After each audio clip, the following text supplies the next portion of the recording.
If she's doing any of these three things, and you keep texting her, you're not just wasting your time, you're destroying your self-respect. The ancient Stoics understood something about human nature that modern men have completely forgotten.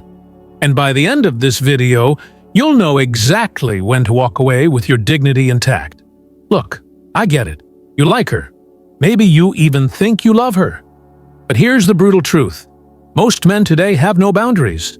They'll chase, they'll beg, they'll keep texting even when every signal screams, "Stop." And you know what happens? They lose all respect, hers and their own. The Stoic philosophers, Marcus Aurelius, Seneca, Epictetus, they understood that self-respect isn't negotiable. They knew that how you respond to disrespect determines not just how others see you, but how you see yourself. Today, I'm going to show you the three behaviors that should immediately trigger your Stoic boundaries. These aren't games or manipulation tactics. This is about protecting your peace, your time, and your self-worth. Because a man with boundaries is a man with power. Before we dive into the three behaviors, you need to understand what the Stoics taught about self-respect and boundaries.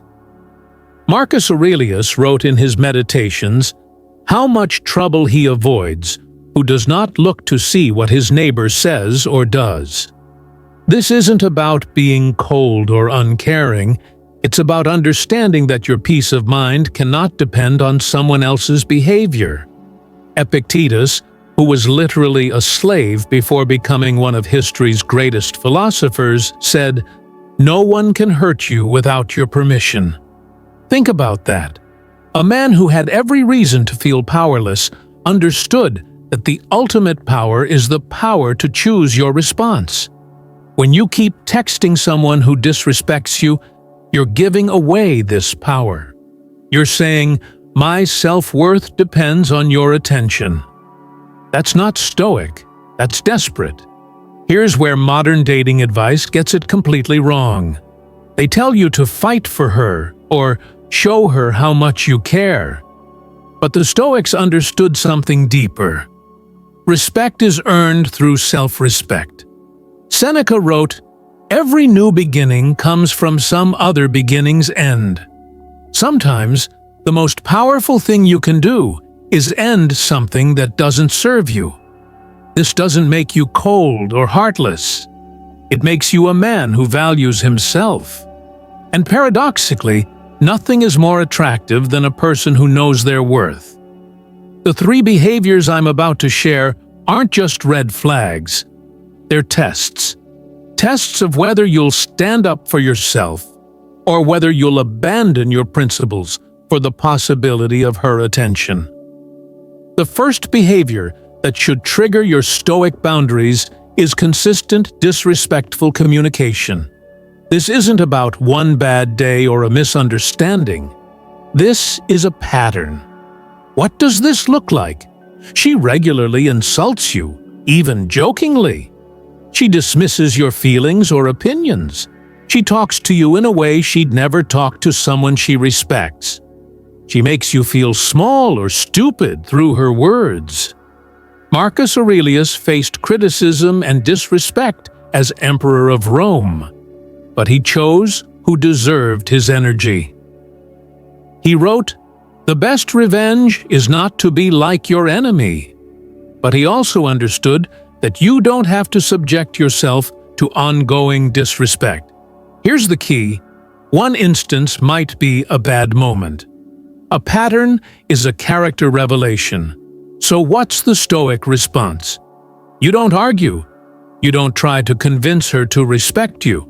You don't send long texts explaining why her behavior hurts. You simply stop engaging. Epictetus taught, don't explain your philosophy, embody it. Your boundary is your philosophy in action. Send one clear message if you feel it's necessary. I don't accept being spoken to this way. When you're ready to communicate respectfully, I'm here. Until then, I need space. Then you stop texting. period. This isn't punishment. It's self-preservation. You're not trying to teach her a lesson. You're protecting your peace. Here's what happens when you implement this boundary. First, you immediately feel better about yourself. You've acted in alignment with your values instead of compromising them for attention. Second, you send a clear message about your standards. People treat you how you allow them to treat you. Third, you create space for someone who will respect you to enter your life. And sometimes, not always, but sometimes, she realizes what she's lost and changes her behavior. But here's the crucial part. You can't do this expecting that outcome. You do it because it's the right thing for you. Remember what Seneca said, you have power over your mind, not outside events. Realize this, and you will find strength. The second behavior that demands Stoic boundaries is attention manipulation.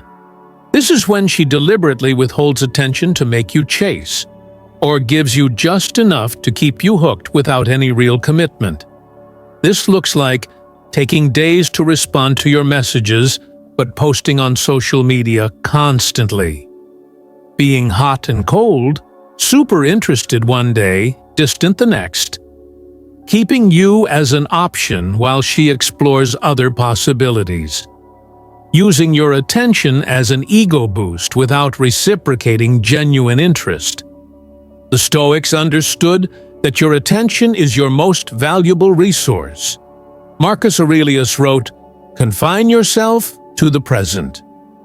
When someone is playing games with your attention, they're stealing your present moment. Why do people do this? Usually it's not malicious. It's often insecurity or a need for validation. But understanding the why doesn't mean you have to tolerate the what. Epictetus taught about the dichotomy of control. You can't control her behavior, but you can control your response to it. When you keep texting someone who's manipulating your attention, you're essentially saying, "I'm willing to accept crumbs." And people will give you exactly what you're willing to accept. The Stoic approach isn't to get angry or try to manipulate back. It's to recognize the game and refuse to play. Here's your Stoic response to attention manipulation. Match her energy exactly. If she takes 2 days to respond, you take 2 days. If she sends short, low-effort messages, you do the same.